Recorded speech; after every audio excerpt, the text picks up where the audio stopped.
Akhirnya gue sama suami gue itu jualan tahu bulat di bawah jembatan ITC Roksimas kalau tahu. Like literally pakai gerobak di situ. Yang kalau ada satpol PP lewat, kita tuh kejar-kejaran ambil dorong gerobak. Oh my Literally God. beneran. Berdua tuh? Berdua. Kalau misalnya lu spill lagi terus dia tetap nggak terima misalnya, atau netizen yang ngerasa ya itu kan versi lu, dan setiap orang kan balik lagi ya bisa punya POV ya masing-masing gitu kan. Dan dia bilang kayak udah nggak lucu tuh nggak sih kalau misalnya jadinya lu balikin, ntar kalau dia nggak terima dia balikin, mau sampai kapan endingnya apa gitu. Jadi kayak waste of time gitu. Lo tahu Dots bahwa perjuangan dan pejuang sejati itu adalah yang mau minta maaf dan bersedia minta maaf. So keren sih, tapi memang bener. I mean like, itulah perannya, that's why ya seorang Dots yang menghadapi momentum kayak gitu, being as a husband, ya kan, mengingatkan lo untuk udah, bahkan untuk mengingatkan minta maaf. Yoi, benar-benar. Bing Dots is in the house, guys! Buat kalian yang mempertanyakan kajian rambutnya warna-warni, kajian rambutnya ganti ungu, biru, pink, merah, beliau pelakunya. Iya, betul. Datanglah ke salonku lo. Baru mulai langsung jualan loh. Langsung jualan loh. Sebentar.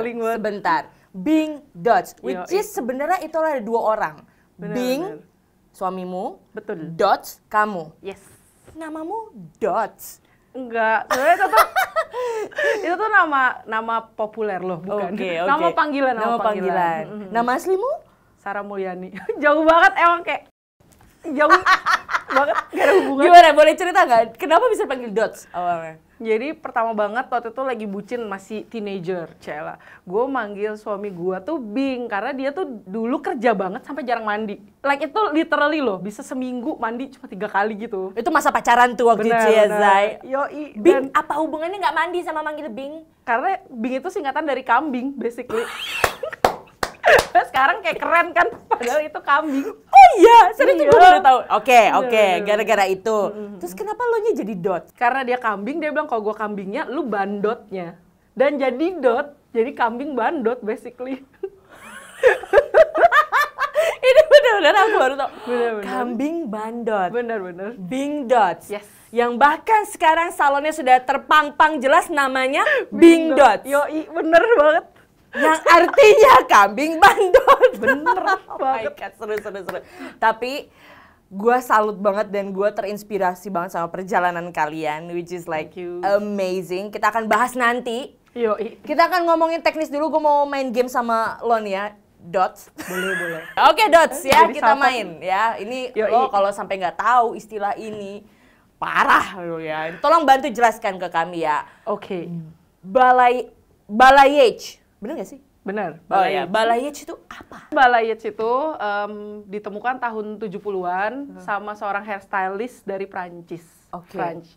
Terus balayage sendiri artinya itu to sweep. Jadi basically dia teknik menyapu di rambut.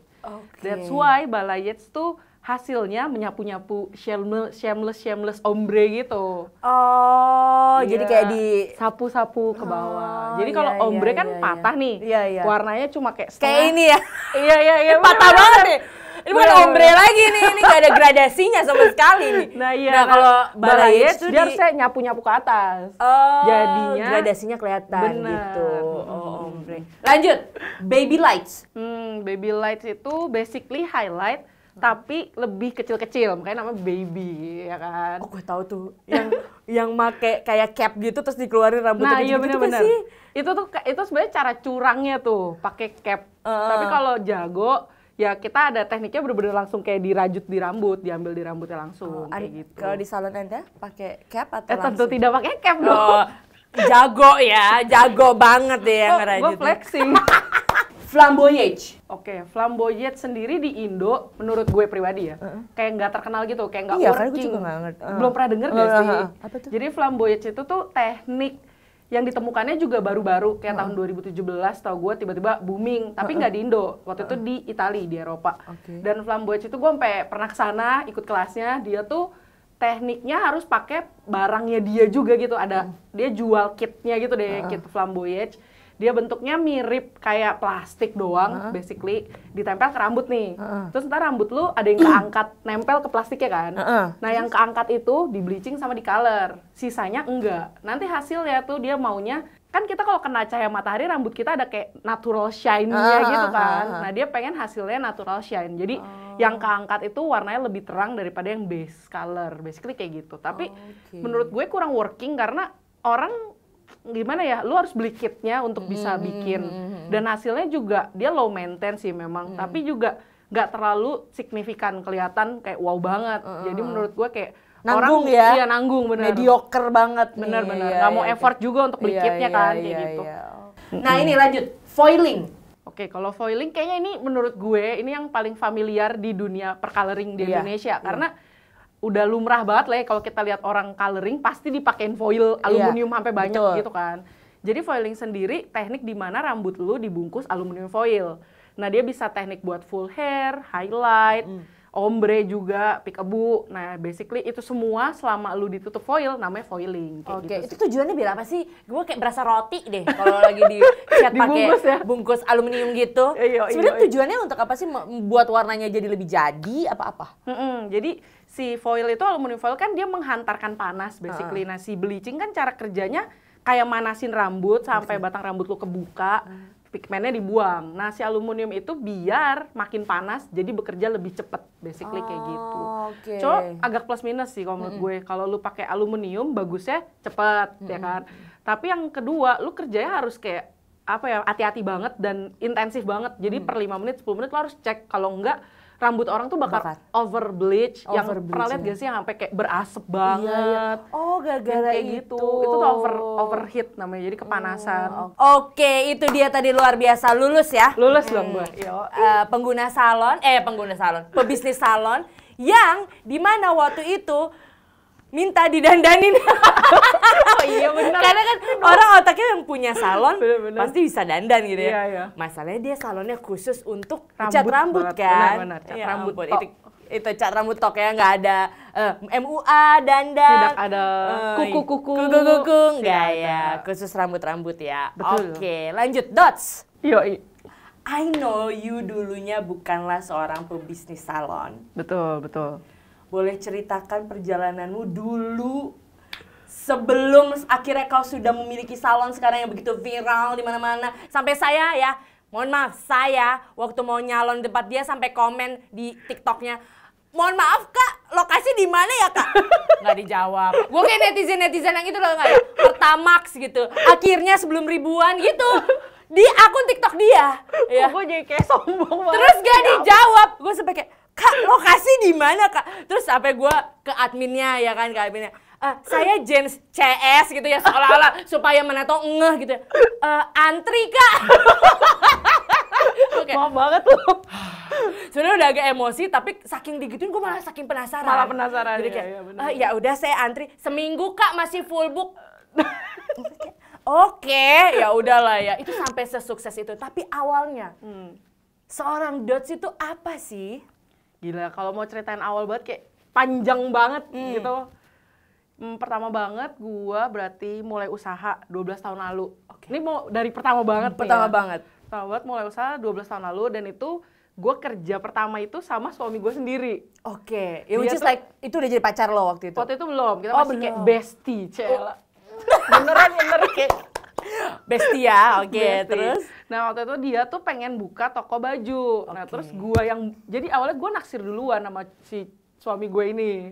Gue bucinin dia setahun gitu kan. Terus dia mau buka toko baju, gue kayak, oke biarkan aku bekerja padamu. Kayak gak bayar juga gak apa-apa. Iya. Sudah bisa melihat dirimu setiap hari, aku senang. Iya, bener. Terus? Najis banget ya kalau dipikir-pikir. Pokoknya gue ngebucinin dia, akhirnya gue kerja lah sama dia, kita buka toko baju bareng, dan akhirnya kita tuh malah jadi kayak bisnis bareng gitu. Nah itu berhasil ya? Triknya itulah tips and trick buat kalian. Dari bucin sampai ke kontrak, say kan, bisnis kan ya. Terus lu lempeng ya. Udah akhirnya dari situ gue sama dia usaha bareng nih, jual baju. Awalnya kita jual dulu door to door, ngumpulin modal. Terus akhirnya buka toko lah di Blok M. Buka toko di Blok M tuh di basement, bukan Blok M yang keren, bukan. Iya. Basement di depan toko kita aja got. Jadi bau banget, like tiap hari. Itu baju tuh ya? Iya, baju. Oke. Terus dari situ bangkrut, setahun gitu lah. Bangkrut, terus kita dengan duit yang super tersisa waktu itu receh doang, kita makanlah tahu bulat di jalanan.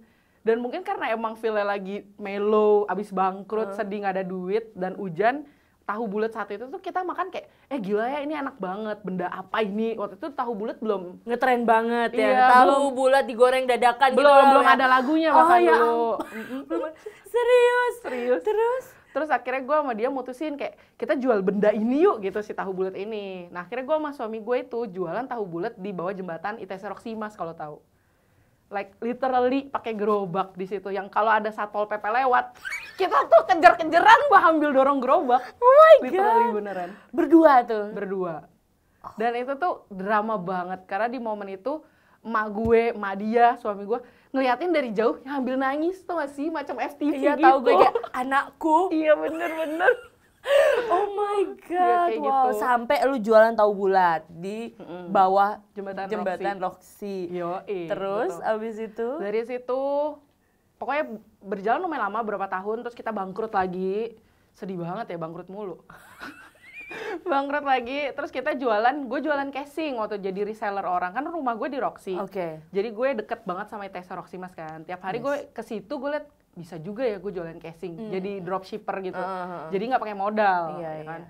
Akhirnya gue jadi dropshipper, suami gue belajar lah internet marketing pada masanya, Google AdSense gitu dah. Iya, oke. Yoi. Nah dia selama setahun lah tuh, dia kayak mendekem di depan komputer, terus gue lanjut jualan casing, terus gue sempet jual krim muka, tau gak sih? Krim muka abal-abal pada masanya. Brand nih pernah jual abal-abal. Tapi saya bertobat ya. Ya, Dokter Richard jangan tangkap saya loh. Ya ampun. Udah Jadi taubat gue. otak lu memang udah dari zaman dulu adalah jualan. Benar. Bisnis. Apa nih yang bisa dibisnisin? Casing, gue bisa jadi dropshipper. Apa yang kayak lagi happening? laku lah Oh, gitu. laku. Oke, jualan itu. Terus kan akhirnya sebenarnya dari jual krim abal-abal lumayan tuh duitnya. Terus suami gue juga udah mulai dapat duit dari Google AdSense ya kan. Akhirnya dengan modal yang terkumpul, kita kayak temen gue ngajakin ke Thailand. Kayak kita ke Thailand nih murah banget gitu lah. Akhirnya kita berangkat ke Thailand, gue lihat lah di Thailand baju harganya 60 baht. Kayak 60 baht 18.000 saat itu. Gue kayak gila ini bisa dijual gitu kan. Gue bukalah Just Tip Bangkok. Dulu belum terkenal Just Tip Bangkok tuh. Sekarang kan kayak iya terkenal banget, ngerti gue. Dulu tuh udah sultan banget lah kalau kita udah PO Bangkok. Benar. Zaman dulu. Terus. Nah akhirnya mulai centil dong, karena gue udah mulai ada duit ya kan. Gue ketemu lah sama satu selebgram di Mall Central Park. Gue lihat, lucu banget ya rambut warna pink. Boleh sebut ya siapa selebgramnya? Boleh. Gabriela Olivia. Oh, Gabriela Olivia. Gue sampai pernah kontak Gabriela Olivianya untuk say thank you kayak lo membuka mata gue gitu. Iya, bener. Oh, lo ngelihat rambut dia? Iya, bener. Warna pink? Bener. Itu pertama kali di hidup gue ngeliat kayak gila, rambut orang literally bisa warna pink gitu. Lucu banget kan. Dan itu kayak udah dulu banget, jadi belum terkenal sama sekali gitu. Terus akhirnya gue cari tahu kan, gue googling lah cat rambut warna pink apa. Akhirnya gue nemu satu brand, Manic Panic brandnya dari Amrik, dan itu gue mau beli banget.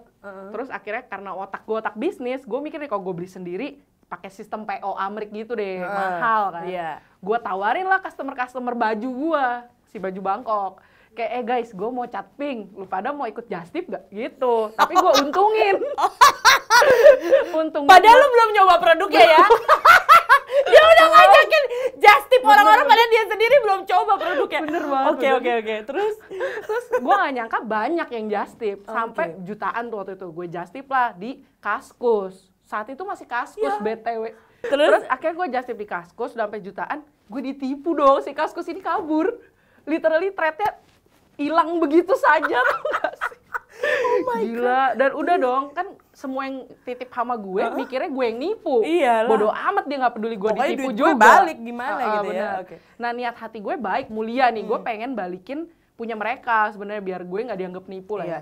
Akhirnya gue memberanikan diri, gue kontak lah si Manic Panic New Yorknya langsung, Amrik. Dan itu gue beli dengan pengetahuan gue yang super terbatas, gue bener-bener PO. Jadi gue PO sendiri. Langsung ke brandnya? Beneran ke brandnya dan beneran datang. Ditahan lah di pos Indonesia kan. Iya, dan gue ambil tuh ke pos Indonesia. Bikin surat lah, pernyataan, segala macam. Dapet tuh gue akhirnya barangnya. Nggak gue coba, beneran berhasil ya. Berhasil gak berhasil lah ya, gue beli biru jadinya hijau. Maaf banget nih, belum pro dulu. Terus tapi kan juga udah oke kan, rambut gue udah hijau nih, dan customer gue yang akhirnya gue kasih barang berhasil tuh bikin ungu lah gitu-gitu. Akhirnya banyak mungkin yang nanya ke mereka kayak rambut lu ungu beli di mana? Semua referring ke gue kan. Akhirnya banyak banget yang PO, mau PO juga mau PO. Udah dari situ. Akhirnya gue masuklah ke ranah bisnis cat rambut kayak gitu. Itu tahun berapa berarti? Kayak 7 tahun apa 8 tahun lalu deh. 8 tahun lalu, Manic Panic ya waktu itu ya. Bener. Wow. Itu kayaknya kayak titik balik kehidupan kita dan kayak dunia perbisnisan kita juga. Sebelumnya kan gue kayak bangkrut, coba lagi, bangkrut, coba lagi gitu kan. Nggak stabil gitu. Betul. Tapi kapan lo ngerasa bahwa oke nih bisnis bakal bertahan? Oke, gue harus seriusin, gue harus fokusin tuh kapan? Pada saat yang PO udah banyak banget atau lo lihat keuntungannya atau kayak gimana? Nah, basically sebenarnya campur karena gue pribadi suka banget sebenarnya nih sama yang namanya cat rambut saat itu. Jadi gue ngerasa kayak gila ya, ini benda ini tuh something yang magic, gue suka, magic gitu buat gue. Mungkin kalau lu make up gitu kan. Jadinya gue kayak agak ngoyo juga, pengen seriusin. Dan sampai akhirnya tadi masih jalan bareng kan, Just Tip Bangkok sama gue udah mulai nih jual-jual si Manic Panic. Nah, akhirnya Manic Panicnya makin bagus penjualannya. Gue bilang lah ke si Bing, si suami gue kayak, kita nggak usah ke Bangkok lagi yuk. Akhirnya capek dong, gue tiap bulan bisa 2 kali gue ke Thailand. Dan akhirnya gue bilang ke dia kayak kita fokusin aja ini. Waktu itu juga puji Tuhannya pas banget momennya Manic Panic itu kontak langsung direct kayak email. Mau nggak lu jualin barang kayak kita? Jadi distributor aja deh lu gitu di Indo. Iya, keren. Bagaimana cara lo meyakinkan Bing waktu itu? Maksudnya ibaratnya ini bisnis ini udah keterlibatan Bing udah besar atau lo yang kayak nyoba-nyoba kontak, kan lu bilang lu langsung ke Manic Panic kontak apa gimana? Jadi kalau di gua sama Bing kita ngebagi jobnya itu dia tuh semua yang berurusan sama per paperwork kayak gitu. Nah gua itu lebih ke jualan ke orang, gue ngerti produknya, jadi kayak gitu. Nah akhirnya pas gue bilang ke dia, ini tuh bagus banget, minatnya banyak banget. Terus emang sih waktu itu cat rambut warna-warni masih orang skeptis kan. Dan belum berani. Bener, orang kayak aneh banget. Terus gue ngerasa, tapi kayak bisa karena dengan ada Gabriel Olivia dan waktu itu ada beberapa juga tuh udah mulai ala-ala influencer gitu kan. Gue bilang kayak ini peluangnya tuh bakal bagus ke depannya gitu. Dan akhirnya dia kayak ya udah coba dia bikinin lah website, bikinin lah Facebook yang kayak bisnis, kayak gitu-gitu. Lebih dan ke teknisnya ya, platformnya ya. Ini udah sampai akhirnya kita beneran ngurusin sampai jadi distributor. Dan pas momen itu udah nggak bisa nge-split job kayak baju juga, ini juga gitu. Karena ini jadi more work to do gitu kan. Iya. Jadi lo fokusin ini. Benar. Ya, selain Manic Panic kan ada satu brand lagi ya, apa? Pravana. Itu gimana? Itu brand dari mana sih? Amrik juga. Wow, emang yang dari Amrik aja yang bagus? Enggak juga. Sekarang gue udah banyak nih, ada Jerman loh. Oh iya. Jerman apa? Lo ngelihat barang itu bagus, cat rambut itu bagus dari apanya sih menurut lo? Biasanya kalau gue pribadi itu gue harus coba dulu, jadi gue pakai dulu, gue ngerasa gue suka, emang bagus nih, baru gue mau jualin. Kalau Manic Panic sendiri sama Pravana, gue tuh punya alergi amonia. Itu alergi apa ya? Jadi amonia tuh adalah zat yang biasanya ada di dalam cat rambut. Mostly, dulu banget sebelum ada yang namanya kata cat vegan, sekarang kan terkenal nih cat vegan. Itu semua cat mostly tuh pakai amonia gitu. Nah akhirnya gue dulu kan centil, gue coba sebelum mampu beli Manic Panic itu, gue kan sebenarnya sempet coba yang kayak di drugstore gitu.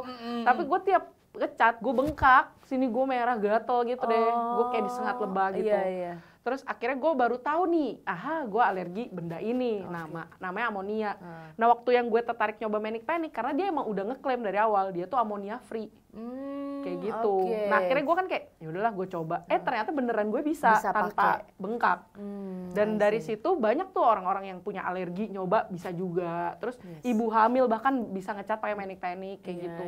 Akhirnya ya udah sampai akhirnya sekarang bener-bener terkenalnya cat rambut vegan. Makanya semua orang taunya produk gue mostly all vegan kayak Oh, gitu. vegan ya, iya. Sekarang bukan cuma 2 dong bangkunya. Sekarang udah Yoi, puji Tuhan. Puji Tuhan, udah berapa sekarang bangkunya? Sekarang bangkunya udah 4, tapi gue udah punya cabang 1 lagi bahkan. Puji Tuhan. Begitu, Luar guys. biasa. Di mana sih satu lagi selain yang di Di Green Alam Lake? Sutra. Di Alam Sutra. Jadi ada di Green Lake, Alam Sutra. Kalian cari sendiri. Tapi sekarang salon lu namanya udah bukan brand luar lagi ya? Maksudnya Bukan. namanya adalah Bing Dots. Iya, udah bener-bener Bing Dot. Karena banyak yang mengalami yang lu alami. Iya Kayak, kan? mana sih Kak? Padahal dia udah di depan ruko gue. Udah depan Tapi Iko, tetap nyasar. salah tapi kayak mana Bing Dots ya gitu. Bener, Oke. bener, bener. Berarti sekarang nama salon udah Bing Dots Yoi. ya, salon. Yoi, bener. Wow, tepuk tangan guys. Luar biasa, itulah ya perjuangan dari seorang Bing dan Dots. Kambing dan Dots. Ya sampai ke detik ini ya. Jadi udah banyak influencer, banyak artis yang datang ke salon lu. Sempet ada drama nggak? Ada. Nggak mungkin lah ya, nggak ada. Pasti ada lah. Apa drama? Namanya ke manusia hidup loh. Pasti ada konflik yoi. ya. Betul. Apa konflik yang pernah terjadi di salon Anda? Kayak konflik terbesar, Cel. Tapi bener loh, itu gue nangisnya sampai seminggu kali. Beneran lo kalau ke salon gue, mata gue udah bengkak banget. Gue pernah waktu ngechat ketiga kali ya di salonnya. Mana Cidots? Lagi sedih dia kak. Iya bener. Dia gosipin timnya. Gara-gara itu kak, tahu kan kak kasusnya itu kak. Bocor lah. Itu. Jadi lo nangis, semalaman nangis, belum beda chat tapi ambil gosipin bosnya. Bener. Kenapa sih? Apa? Ada Itu apa? tuh gue feel-nya down banget saat itu karena gue ngerasa gue kan buka usaha, gue bukan selebgram. Gue nggak pernah nganggep diri gue selebgram. Iya. Gue hanyalah seseorang yang punya usaha dan puji Tuhannya FYP terus gitu, jadi viral gitu lah ya. Jadinya gue bingung banget nih waktu tiba-tiba gue mendapat head comment, gue kayak gila gitu ngerasanya, ngerti kan? Kayak, dan head comment-nya tuh udah kadang nggak nyambung, kayak udah sampai ke mana-mana kayak cincin gendut lo gitu kan. Gue kayak kok jadi cincin gendut gue. Apa sih? Masalahnya gitu. apa? Apa pertama kali yang menyulut netizen sampai ngasih head comment di konten-kontennya Bing Dots? Waktu itu pokoknya sesimpel gue ngerjain rambut satu orang selebgram, influencer, ya gitu You lah ya. name it pokoknya. lah ya. Ya, terkenal lah ya Terkenal, pokoknya. oke. Nah, gue emang dari awal, lu pernah ke salon gue, lu tau lah, di salon gue ditanya berkali-kali kan, Kak, kita boleh izin konten rambut kakak, kita mau video, Kita mau foto." before after kak, Iya, gitu kan? Apa-apa, detail banget detail. kan, selalu ditanya. Nah, jadi si selebgram ini, beliau ini udah tahu kalau gue udah izin dan dia bolehin, kayak oke, boleh gitu. Ya udah dong, gue post lah kan. Nah, karena waktu itu dia ngecat di salon gue karena mau ada acara nih dia. Nah, dia bilang jangan spill rambut aku ya sebelum acaranya. Terus gue bilang ke dia, oke Kak, boleh nggak kalau aku bikin part 1 sama part 2. Jadi part 1 prosesnya sebelum kakak acara, terus nanti pas kakak udah acara, kakak reveal, aku bikin part 2. Kayak Reveal hasilnya orangnya, ini. Kayak gitu. Boleh deh gitu. Dibolehin tuh ya? Bolehin, udah deal. Gue masih punya bukti chatnya BTW. Terus ya udah akhirnya gue bikinlah videonya part 1, view-nya gila Gede banget. Sampai baru sehari 23 M view-nya. 23 juta? Yo. Padahal itu lu belum reveal orangnya ya? Gue reveal tapi belum hasilnya yang gue belum reveal. Oh, tapi orangnya lu reveal. Gue reveal, kan emang deal-dealan sama dia, bahkan gue info kok dia tuh chat di gue buat acara apa gitu. Oke. Terus kayak kita semua menantikan bareng-bareng hasil dia pas hari hanya dia, acara dia tuh gitu. Makanya view-nya udah gede banget, semua kayak part 2 gitu kan. Titip, just tip-nya udah sampai ribuan gitu. Terus akhirnya acara dia nih berlangsung, gue chat lagi dong ke dia, hai Kak, congrats, acaranya udah selesai, sukses, gue ikut senang gitu, kakak cantik sekali. Terus habis itu gue bilang ke dia, boleh ya aku bikin lanjutan videonya, ya kan dari awal kita udah ngomong part 2. Terus gue izin ke dia sebenarnya kayak, boleh nggak Kak, aku minta foto kakak yang ini aku pakai di TikTok aku. Jadi dia kan ada foto di acaranya. Gue bilang, boleh nggak minta foto dia yang itu? Maksudnya cuma gue mau kasih lihat doang loh, pas di hairdo, di acara dia hasilnya gini. Iya, kayak gitu basically. Terus tiba-tiba dia langsung balas tuh kayak, maaf banget ya, tapi kamu kan ini tidak mengendorse aku ya. Dia bilang, aku nggak enak jadinya sama brand-brand lain yang mengendorse dia untuk acara itu.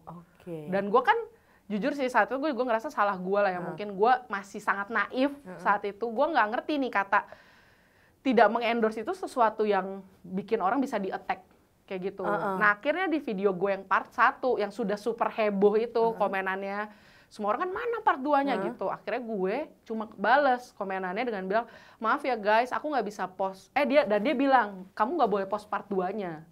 Oke, jadi dia bilang intinya gitu. tidak mengizinkan untuk post part 2 dengan waktu itu salah satu alasannya kan kamu tidak endorse. Bener. Ya kan, karena nggak gue enak sama brand lain. Bener, yang sudah mengendorse dia. Yang sudah mengendorse dia. And then, apa yang lu lakukan di video part 1? Gue komen, maaf banget ya guys, aku nggak bisa lanjutin bikin part 2-nya karena nggak diizinin sama orangnya. Terus gue bilang karena aku tidak mengendorse beliau. Dan gue nggak berpikir, itu kan basically jujur ya, dalam kenaifan gue ngerasa gue hanya jujur. Yes, I know. Ngerti exactly posisi gue juga kan. Paham gue. Masa gue harus create another story padahal it's the truth gitu. Dan gue jujur saat itu bener-bener literally gue nggak berpikir anything will happen. Lu nggak berpikir untuk kayak ngejatohin dia atau gimana? Lu cuma bilang ya sorry nggak bisa post karena ya aku nggak endorse jadi nggak dibolehin ngepost. Bener. It's just like saying the truth. Right. Bener-bener sesimpel itu. Gue nggak ada bad intention atau anything. Secara bisa dibilang beliau ini customer gue, ngerti kan kenapa gue mau jatuhin dia. It doesn't make sense gitu. Terus akhirnya gue komen gitu, gila dia tuh di-attack. Semua orang attack ke dia dengan bilangnya kayak, ih dasar endorsan bla bla bla, kayak parah banget sih kalau nggak endorse jadi nggak boleh ngepost. Pokoknya yang kayak gitu. Basically menurut gue ini semua kena komen netizen juga. Yang manas-manasin, ngerti nggak sih, yang ngomporin gitu loh. So actually sebenarnya di drama ini atau di konflik ini adalah lo sebenarnya orang yang lagi dibela. Sebenarnya sama netizen bisa dibilang awalnya, gitu. ya kan? Kayak orang akhirnya ngeteknya ke dia, tapi lo nggak nyangka bahwa netizen ternyata malah attack dia gitu. Ngetek dia sampai sebegitu brutal. Bener. And then what happened? Dan gue kaget banget hari itu, seperti hari-hari biasanya, gue lagi nyalonin orang juga di klien, everything fine. Sampai akhirnya tiba-tiba, Cici lihat ini nggak? Udah lihat ini belum? Gitu. Tim gue salah satu ngirimin gue link gitu. Dan gue buka IG, itu udah rame banget yang komen. TikTok gue juga rame banget, isinya hujatan. Kayak, nggak tahu diri ya dasar, buka usaha nggak modal. Mostly kayak gitu arahnya. Ternyata si beliau bikin konten di TikToknya sampai 5 BTW yang dia bikin konten untuk bilang kalau dia dari awal nggak pernah izinin buat gue pakai kontennya. Jadi gue nggak berizin untuk ngepost ngontenin dia. Yang kedua, dia bilangnya juga harusnya modal dong. Kalau lu punya usaha mau pakai nama orang, lu harusnya bayar. Makanya semua orang attack-nya bilangnya gue adalah orang yang nggak bermodal ke arah situ. Terus habis itu entah kenapa dia malah nyalahin harga di salon gue.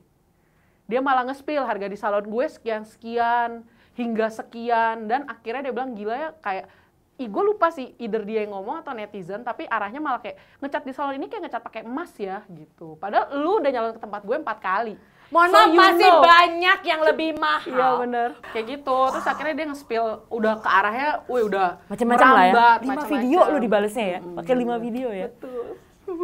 Endingnya tuh anti klimaks banget, sampai semua orang yang kenal gue kayak, gila lu gitu doang gitu. Karena endingnya adalah gue minta maaf ke orang ini secara personal dan udah gue bilang ke dianya, maaf banget ya kak kalau akhirnya malah jadi kayak gini. Aku bener-bener gak ada niatan mau menyakiti kakak. Dan maaf banget kalau akhirnya malah jadi tersakiti. Terus gue bilangnya, aku juga nggak ada niatan mau kayak mengambil untung dari kakak, apapun itu yang akhirnya kakak pikir gitu. Akhirnya gue bilang ke dia, ya udah gue take down aja videonya, dan terserah lu mau take down video lu atau enggak, gue juga nggak masalahin. Dan gue ngerasa harusnya kita clear nih, karena ya udah gitu, gue udah. Lu take down videonya? Gue take down videonya. Yang berapa? 15 juta? View. Akhirnya terakhir banget udah 32 M kalau nggak salah. 32 juta view, lu take down? Take down. Gue take down begitu aja dan dianya masih nggak take down video dia yang 5 itu sampai berapa hari. Dan dianya tuh masih DM kayak, makanya kamu tuh yang bener dong jadi orang. Pokoknya dia masih marah-marahin gue dan gue tetap say sorry aja. Gue bilang maaf banget. Ya gue nggak nyangka lah pokoknya jadi gini. Pokoknya please you tahu aja kalau gue nggak ada niatan begitu untuk begitu gitu. Dan ya udah akhirnya anti klimaksnya begitu, everybody tetap know-nya gue yang salah, gue yang gak minta izin, padahal gue izin. Dan gue so far sampai sekarang yang gue kayak masih hard to let go adalah itu sih, kenyataan kalau gue udah izin dan gue masih punya buktinya kalau dia mengizinkan untuk part satunya nih kita ngomongnya. Kayak gitu. Dan sebenarnya kayak ya udah everything Oke, sampai akhirnya dia delete tuh videonya beberapa hari kemudian. Apa pelajaran yang lo dapat sebagai seorang pebisnis yang memanfaatkan sosial media untuk support bisnis lo? Dari kejadian itu apa pelajaran yang Anda dapat, Dots? Apa ya, pelajaran yang gue dapat kayak gue lebih ngerasa mungkin harus lebih berhati-hati kali ya di dalam sosmed. Karena in the end, apa yang gue rasa saat itu POV gue, ternyata tidak bisa juga nggak tersampaikan. Bahkan bisa jadi beda. Persepsinya iya. Jadinya gue, dan sebenarnya dari kejadian itu kan yang gue dapet pelajaran berharga, dan gue sebenarnya sempat nggak mau ngonten lama, kalau lu tahu, karena lumayan traumatik buat gue saat itu. Bagaimana peranan Bing dalam momentum itu? Apakah dia panik juga, atau dia menenangkan, atau dia gimana, sehat? Apa gimana? Suami Anda gimana, suami Anda? Suami saya memang lain loh. Dia ya suami saya memang lain. Jujur ya, waktu itu sebenarnya gue nggak terima banget. Jadi waktu itu gue pengen banget tetap nge-spill lagi. Jadi gue pengen spillin lagi. Pengen jawab lagi setelah 5 video itu. Gue pengen jawab lagi. Tapi Bing, waktu itu suami gue malah kayak, udahlah, lu tuh apa sih yang lu cari? Dia nanya gitu. Kayak gue, lu tuh apa? Kesenangan apa yang lu dapat emang kalau udah lurus? Kalau misalnya lu spill lagi terus dia tetap nggak terima misalnya, atau netizen yang ngerasa ya itu kan versi lu, dan setiap orang kan balik lagi ya bisa punya POV ya masing-masing gitu kan. Dan dia bilang kayak udah nggak lucu tuh nggak sih kalau misalnya jadinya lu balikin, ntar kalau dia nggak terima dia balikin, mau sampai kapan, endingnya apa gitu. Jadi kayak waste of time gitu, dan nggak sesuai goalnya. Balik lagi, kita salon, kita ngejual jasa, ya udah salon kita sampai so far kita berantem pun dilihat rambut dia bagus toh, ya kan, goalnya itu, dan that's it, ya udah. Dan dia tuh cuma bilang kayak sekarang part lu ke dia adalah lu minta maaf karena membuat dia di-tag. Dan dengan sangat berat hati, ya Tuhan, gue minta maaf ke dia itu karena si Bing, karena suami gue. Kalau enggak ya ampun, itu aja gue ngetiknya kayak masih kepahitan ya, Zai. Ya kayak gitu. Lo tahu, Dots, bahwa perjuangan dan pejuang sejati itu adalah yang mau minta maaf dan bersedia minta maaf. Yoi. So keren sih. Tapi memang bener, I mean like, itulah perannya, that's why ya seorang Dots yang menghadapi momentum kayak gitu, Bing as a husband, ya kan, mengingatkan lo untuk udah, bahkan untuk mengingatkan minta maaf. Yoi, benar-benar. That's just something, gue merinding karena it happens to me juga, dan suami gue juga tipikal yang kayak, kalau kamu terusin ini nggak akan selesai. Benar-benar. Kalau kamu dia nggak memanaskan kembali ya. Betul. Mengalah saja. Toh hidup kamu harus berjalan tanpa ini gitu. Benar. Tanpa drama ini. Tapi keren sih lo bisa melewati itu. Puji Tuhan. Puji Tuhan. Berat melewatinya, berat ya. Berat tapi banget. It makes you stronger nggak sih? Lo sekarang kayak oke. Udahlah. Yuk fokus lagi. I mean like lo sampai punya 2 loh. Sekarang ya, cabang lo. Emang kalau nyalon di Bing Dots tuh berapa sih habisnya? Kok sampai ada yang bilang salon emas sih? Coba, berani nggak di-spill? Berani dong. Tapi gue yang unik lagi di salon gue nggak pakai price list. Jadi gue iya, bener. Ya kan? Gue 4 kali nyalon di dia, harganya beda-beda. Bener. Emang gue ada price list. Gue sampai kayak gue doang deh salon yang ada price list. Jadi, dan terakhir gue nyalon di lo itu, cuma disuruh foto, coba lihat Kak kondisi rambutnya. Benar. Ya kan? Jadi dan maunya jadi gimana? Warnanya mau apa? Gitu. Betul. Baru dihitung-hitung. Benar. Itu gimana cerita? Jadi gimana hitung-hitungannya tuh kumaha? Jadi basically salon gue dihitung dari banyaknya pemakaian produk yang lu pakai di salon gue. Oke. Kayak gitu. Jadi makanya setiap orang akan membutuhkan produk yang berbeda-beda. That's why gue nggak ada harga patokan sekian gitu. Tapi mostly selama akhirnya gue udah 2 tahun nih buka salon, nggak ada yang di bawah 1,9 juta. Kayak gitu. Nggak ada yang di bawah 1,9. Iya, jadi bisa dibilang start from gitu lah. Start from 1,9 juta ya guys. Betul, begitu. Paling mahal berapa? Nih, karena kan tunggu, tenang. Kalau mau ngecat rambut satu warna aja. Ya, nih nggak ada ombre, peekaboo apa gitu ya. Satu warna, full hair, satu warna. bukan pakai extension gitu, bukan. Dari rambut sendiri gitu. Misalnya rambut sedang lah, rambut sedang. Halus gitu. banget ya sarkasnya ya. Rambut sedang satu warna full hair. Kira-kira berapa? Sedang sebahu berarti Sebahu ya. deh, sebahu. Warnanya apa? Oh, warna juga ngaruh. Gitu. Misalnya Misalnya warna pastel deh yang susah ya kan, kayak rose gold, pastel, purple pastel gitu-gitu. bisa 5 jutaan sih. Tuh. Karena 5 pastel tuh juta. susah banget, Say. Bleachnya harus sampai putih banget. Baru kena dapat warna pastel. Benar, dan itu pun warnanya pastel tuh tipis banget. Jadi harus agak tebel gitu loh nge-colornya. Baru bener-bener ketutup sempurna gitu. Kalau Jadi yang boros. bold, yang warna bold misal merah, ya kan? Kuning, hijau gitu berapa? Full hair Paling 2 jutaan. 2 3 jutaan. Bedanya jauh banget. Justru lebih mudah ya kalau Lebih yang mudah. bukan warna-warna pastel gitu ya. Benar. Kalau ombre, misalnya ombre itu gimana sih? Ya atas apa, bawah apa gitulah. Beda-beda Beda warna warna, ya? Sebahu full hair. Berapa warna? 2 warna. Iya, 2 deh. Sama sih kurang lebih. Karena kan basically miliannya akan tetap sama kan. Oh, kurang berarti lebih. produk yang lo pakai berarti dari start 1,9 sampai 5 jutaan. Benar. Kira-kira ya. Tapi enggak sih, termahal di salon gue, rekor ya. Ngecat Tanpa- doang ya? Iya, tanpa embel-embel tanpa ya. tanpa hair extension, tanpa beli produk. Benar. Berapa? Itu 8 jutaan. Itu rekor. Itu rambutnya kayak gimana? Panjang? Itu sepantat. Sepantat, terus tebel banget. Jadi rambutnya kalau dipegang segini kali, tebel banget. Sepantat. 8,5 juta itu. Cat 8 juta 700. 8 juta 700. Satu warna itu dia. Satu warna tapi silver. Jadinya kayak silver. Susah ya? Silver ungu lavender gitu sih. Oh, silver ungu lavender. Wow. Itu rekor termahal so far. Oke. Ya, yang lebih mahal ya itu. Tapi kan itu ada 8,5 Lain-lain. juta, Bu. Kalau rambutnya sepantat, Bu.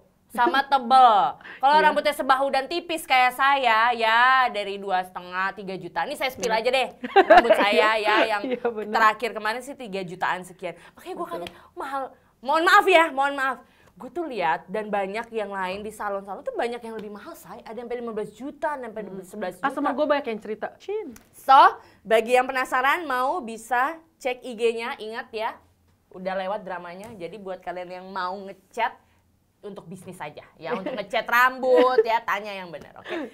Iya, betul. Dots, thank you so much for coming. Terima kasih sudah Sukses invite ya aku. buat salonnya. Amin. Ingat, Pink Dots, salon emas. Ingat, Anda bukan IRT biasa, Anda independent, rich, and talented. Siap, bye-bye. Bye-bye.